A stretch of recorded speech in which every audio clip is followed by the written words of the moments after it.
Probably the biggest thing for me, I'm impressed with just his ability to pick up the offense. He's done a great job. Came in last week and wanted to do as much as he possibly could. We knew we had to keep a little bit of an eye on how much we could give him on somewhat of a short week. But he's been great. Love his attitude. Super smart. Really football understands. Obviously the football part on the field within the plays is easy for him because he's played so much. Just taking what we do and implementing it into that is where I think he's excelled. Matt, what challenges do you feel like you have with Vita Vea in the run game? Well, he's a heck of a football player, man. Just can play, the A gap and B gap at the same time. Physically strong. Pass game when he's there and he gets his hands on you, it's going to be tough to get away. So just have a lot of he puts stress on you as an offensive line. We have a lot of faith in our guys, but he's a hell of a player. Matt, what stands out about your execution on third downs against the Raiders? Probably the biggest thing is guys were where they needed to be, and then Pat used his legs. If conceptually, if something wasn't there, he's able to use his legs as a weapon. So I want to, the guys have been great with that. I try to keep things as simple as possible so they can play fast, but Pat's legs have certainly been a part of it. There's been 3 straight games of 20-plus carries for Kareem. I guess how much of that is by design based on personnel or what Pat's seeing, what the defense is giving you in a sense? There's probably a lot of it with design. Kareem's been doing this for a long time. I know we kind of started off this year with the whole shot thing and Kelce not getting open and different ways of trying to figure out the identity of this offense. I think we're sort of coming into one here with the amount of carries that he's getting. There's not necessarily a ton of explosives per se, but one thing it's doing is it's allowing us to stay ahead of the sticks on third down, to his point. We're able to be efficient and not getting a third and long.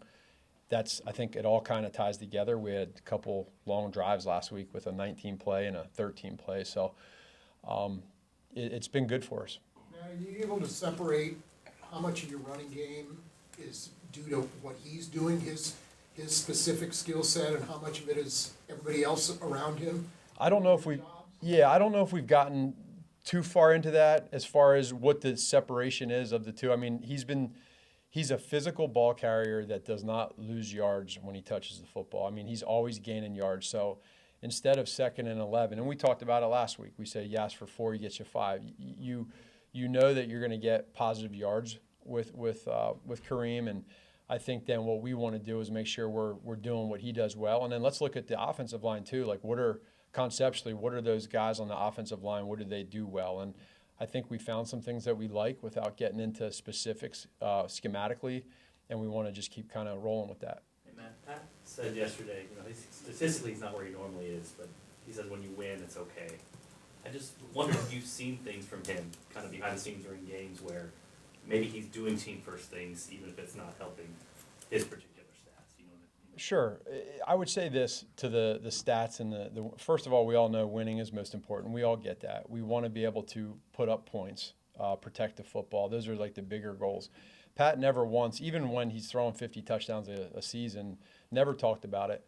It doesn't get talked about now statistically. I do understand, and we all understand the importance of being able to have the fireworks and the big plays and et cetera. We want that. But right now there's a little bit of a recipe on how things are going, and we're winning. But at the same time, we want to lock in on ball security, protecting the football. We got a phenomenal defense, being great in the red zone situationally, third down. And then for him specifically, I think we probably focus in a little bit more on his technique, whether it's footwork, timing, accuracy, all that goes together. Now, we go out now and just try to put up points, and I think when you do that and you keep winning. Now, when you win and all those scoring and great defense comes together, it's magical. So we want to try to get to that. How fun is that for you guys to have, like, Kelce seems to be the same way. He had a lot of catches last week, but winning, legacy, these are the things these guys talk about. You've been around the league for a long time. That's not always the case with some players. Some players are 3 stats, giving all this. How good is that for you guys to have those veteran guys show that attitude to everyone else? Refreshing, and I think it goes to show, again, it starts at the top with Coach Reed and Brett Veach, the type of players you bring in. Now, Pat and Kelce have been here a long time. What happens is other guys see that, and when you see that and you feel that and you live it on the sideline when maybe there's not a great fantasy number game for somebody, but we win. In the locker room, everybody's celebrating the same way. They're not pouting because we won and I had one catch for 12 yards. We don't have that on this team. As a coach, I can't tell you how refreshing that is. And again, it starts with those guys. They understand what's most important, and they're looking for they want the team rings and trophies, because that's how people remember you. They don't remember the fantasy numbers, when you don't win, honestly. What's important to them is winning football games and winning trophies and championships and rings. Last three, we're going to go Vahe, Pete, and then Matt. Matt, you guys always have to adapt during the season to whatever you set out to do, and just the flux of the game. How, I don't know if extreme is the right word, but how pronounced has that been this season in terms of where you started in camp, what you thought the points of emphasis would be versus what you've been doing now? Yeah, it's probably carried on. I mean, some of the injuries are a part of that, but you look across the league right now, and every team's kind of going through that. So how do you adjust to that? And our guys have had the right mindset of being able to stay prepared. I think what's very important in this process is, because of these injuries and guys are seeing it, or maybe there's somebody that doesn't get called up that maybe thought they would, stay prepared, because your time will come. And there's just a positive environment in our building, and it's always been that way. And so when you look at, now winning helps, that's great. But when you're winning and you're finding different ways to win in all three phases, it makes things a lot easier. Practices are fast, they're great, the tempo's good. Schematically for us, it's, there's going to be adjustments. But for us, I think we're where we want to be. We'd like to maybe have a few more explosives here or there, but as long as we're winning, we just want to make sure that doesn't deodorize what we can be better at. You mentioned the fireworks and the explosives. How much do you think there could be a correlation between DeAndre's impact and involvement and what Xavier Worthy, that might mean for Worthy and his potential? I think it all works together. If you have, just deep threat guys, then teams know that. If you have guys that are just underneath, teams know that. So being able to kind of do different things with those guys, it allows us to be more flexible conceptually in what we do. And then just trying to figure out each week. These defenses right now, I think we're at the peak level right now of these defensive schemes and coordinators or what they're doing. We're going to see one this weekend with Coach Todd Bowles.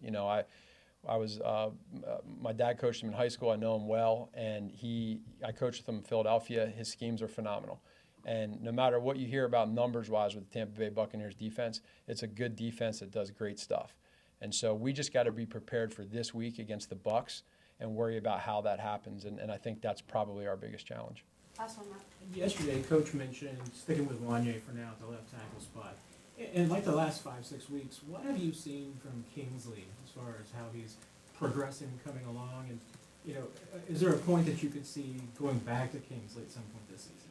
Well, I'll leave that last part up to Coach. I'll be a part of that, but leave that up to him, that decision-wise. I think Wanya has it's stood. Obviously, there's a couple penalties here or there that he had last week, and we know that. He knows that. Kingsley has been great in practice, which is really what he needs to do right now, is be great when he's running, look team or getting any first-team reps with us. Be solid there. Be strong, and then they should continue to push each other and be great. And so I think it's for us just understanding who they are, what they do, how they go about it, and we have full faith in both of them.